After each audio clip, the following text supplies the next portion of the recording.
Le commerce au détail qui, en pleine période de pandémie, qui a été peut-être moins heureux pour certaines entreprises, certains secteurs d'activité, en tout cas pour le secteur des quincailleries.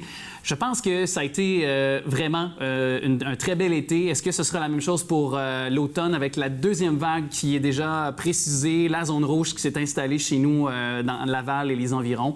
On vérifie le tout de suite avec M. Robert Régimbald, qui est donc directeur du magasin Laval, donc du groupe Lee Valley, succursale ici évidemment en territoire lavallois. Merci d'être avec nous, M. Régimbald. Merci de me recevoir. Merci à vous. Avant d'entrer dans le vif du sujet, vous avez plus d'une trentaine d'années d'expérience dans le domaine de la vente de commerce au détail. On s'entend qu'une situation comme une pandémie, c'était la première fois que vous affrontiez ça, là? Définitivement. Jamais. Rien de comparable. Et même quand on a une trentaine d'années d'expérience, quand arrive une grande vague comme celle-là, comme une pandémie, comment on en arrive à se revirer de bord et à pouvoir garder le même service, la même qualité de service auprès des clients qui se présentent à vous? La nature du commerce de détail chez Lee Valley, c'est que chacun de nos magasins est équipé des à peu près 22 000 produits qu'on offre. On offre des ventes en ligne, ventes par téléphone, service de cueillette à l'auto. Donc, malgré la pandémie, malgré le fait que les gens n'osaient pas, dans bien des cas, rentrer en magasin, il y avait moyen de continuer à commander chez nous sans toucher à quoi que ce soit, puis juste recevoir leur colis à la porte. OK. Puis est-ce que vous avez dû faire face, parce qu'il y a certains puis on nommera pas les bannières, là, mais mettons, il y a plein d'autres bannières qui, dans certains types de matériaux, par exemple, ou certains types d'activités, ont manqué. Par exemple, pour ne pas nommer le célèbre 2x4, dans la construction. Alors, est-ce que pour vous, ça a été difficile de s'approvisionner, par exemple, auprès de fournisseurs, par exemple? Définitivement que l'approvisionnement, même chez nous, chez Lee Valley, a été affecté. On pense juste il n'y a pas juste eu la pandémie, il y a eu les chemins de fer qui étaient bloqués. Oui, c'est vrai. Et ensuite, pendant la pandémie, il y a eu le port de Montréal qui a été fermé. Donc, l'approvisionnement a été affecté définitivement. Et puis, il y a des produits. Les gens n'avaient plus de temps chez eux. Il y a des produits que Lee Valley vend qui ont définitivement disparu des tablettes très rapidement. Ouais, en même temps, c'est heureux pour vous. C'est sûr que c'est un beau problème à gérer dans ce temps-là. Prenons-le de cet angle-là. Et justement, continuons à bavarder là-dessus parce qu'il y a une fonctionnalité. Tu sais, dans le but, je disais, il y a peut-être rupture de stock, mais il y a quand même, pour offrir un service continu, toujours du même niveau d'excellence, c'est quand même une fonctionnalité qui a été développée, je pense, chez le groupe Lee Valley, là. Oui, effectivement. Une des choses qui a été développée, parce que nos clients étaient habitués de rentrer dans nos magasins, prendre des calepins, crayons pour faire le liste d'emplettes, on a enlevé tout ça, évidemment, avec la pandémie, pour restreindre le plus possible les trucs tactiles. Donc, une nouvelle fonctionnalité a été ajoutée à notre site Web qui permet de magasiner en magasin en servant tout simplement de la caméra du téléphone intelligent. Une fois qu'on a fini on scanne les produits littéralement sur la surface de vente. Une fois terminé, on imprime le bon de cueillette en arrière-boutique. C'est prêt à accueillir pour le client. Il reste tout simplement à passer au comptoir service pour clore la transaction. Il n'y a rien, aucun touché. Aucun touché, exactement. Donc, aucun contact avec les différents produits. Puis, évidemment, on le sait, grâce à votre fonctionnalité, au centimètre carré, si on est dans le magasin. Des fois, tu arrives dans le magasin, il n'y en a plus, il en reste un, il en reste deux, ça te sollicite, puis tu arrives, tu te présentes, puis il n'y en a plus pantoute. Fait que là, on le sait vraiment s'il y a, par exemple, le matériel ou l'accessoire qu'on désire avoir. Dès qu'on passera au comptoir de service, ça va être clair s'il y a rupture de stock ou non, mais la plupart du temps, c'est en stock.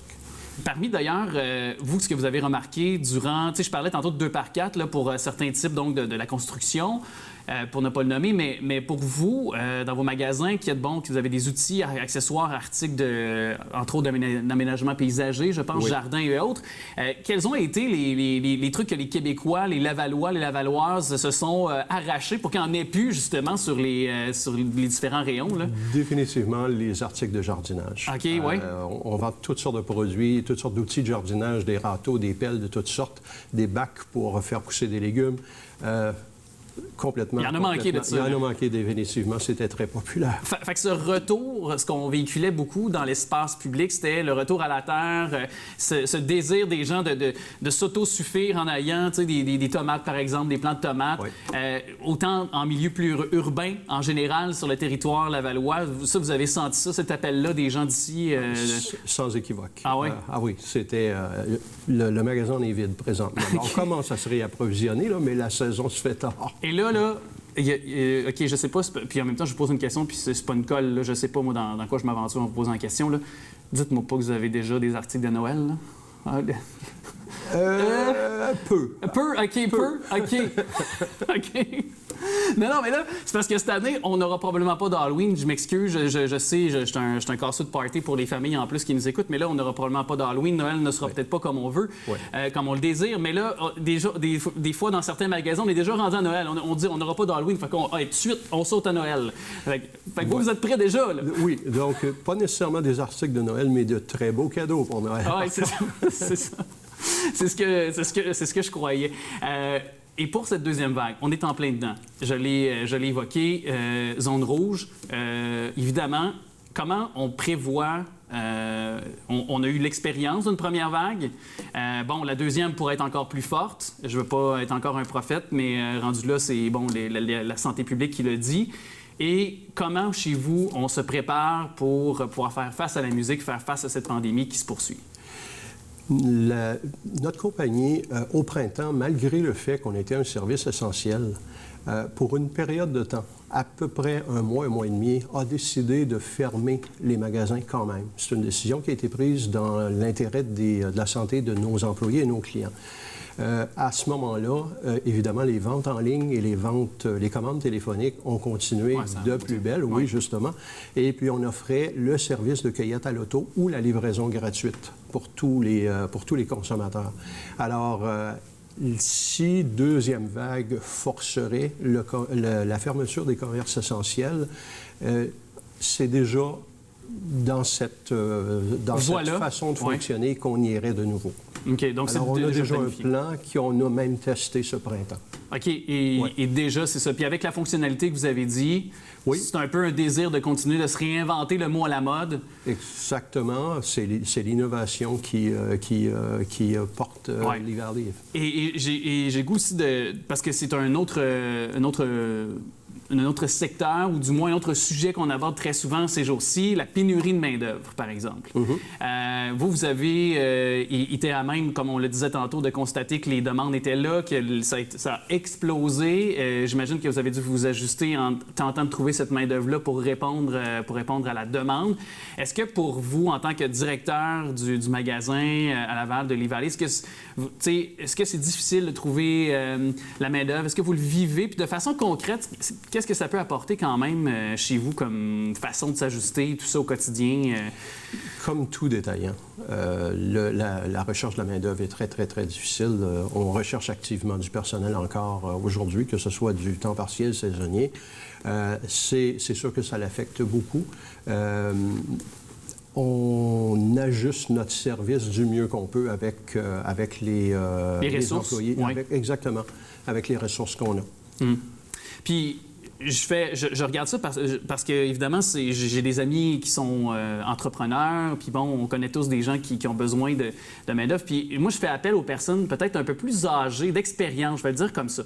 Parce que ils ont beaucoup d'expérience, puis ils peuvent, je pense, bien offrir un service à la clientèle. Ils ont du temps parfois pour un 15-20 heures semaine. Un temps partiel.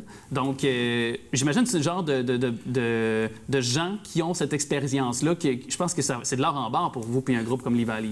Puis en fait, c'est typique chez Lee-Valley d'avoir partout au Canada, nos employés dans les magasins, il y a beaucoup de personnes âgés, beaucoup de personnes à leur retraite qui sont là pour... ils adorent travailler le bois, ils adorent le jardinage, donc ils sont là pour conseiller les gens. Donc, on a beaucoup de ça. On a des jeunes employés, évidemment. Oui, c'est sûr. Mais c'est le fun de voir la cohabitation entre les deux parce qu'on peut se montrer mutuellement des choses. Exactement. Puis c'est sur ces mots qu'on se quitte, mais je vous remercie beaucoup. Je vous souhaite une très belle deuxième vague. Et puis, évidemment, que les gens soient au rendez-vous et que qu'évidemment, il y a beaucoup de belles affaires et de beaux projets auxquels les gens peuvent aller justement se satisfaire puis pouvoir les concrétiser grâce à votre expertise et votre aide. Merci beaucoup, monsieur. Donc, Robert Gimbal, directeur du magasin à Laval ici de Livry. Merci d'être venu. Merci de nous avoir reçus.